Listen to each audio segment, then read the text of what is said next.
স্কুলে তো আমি যাবো, আমার বাপ মারে খাওয়ান দেবো কেডায়? আব্বু গেছে গা, এখন আম্মু আছে, এখন আম্মুরে খাওয়ান দেবো কেডা? আমি যদি গাড়ি না চালাই আমার মা না খেয়ে থাকবে।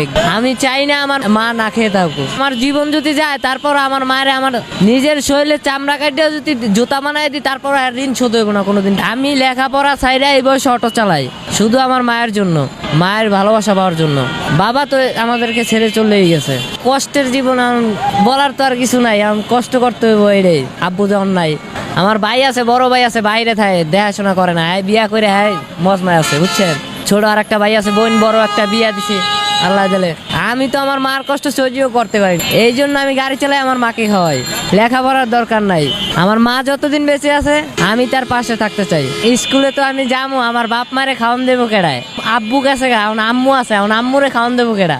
আমার আব্বু আর একটা বিয়া করে গেছে গা। আম করে ভাত কাপড় কিছুই দেয় না আমার আব্বু, হ্যাটটা কিছুই খাই আমরা বড় হই নাই। আমার আম্মুর তাই খাইয়া বড় হয়েছি, আম্মুরে খাওয়ামু না, খাওয়ামু কারে? আব্বু নাই দেখে এর লেগে নষ্ট হয়েছে। আব্বু থাকলে কি আর এরকমের হইতো না জীবনও।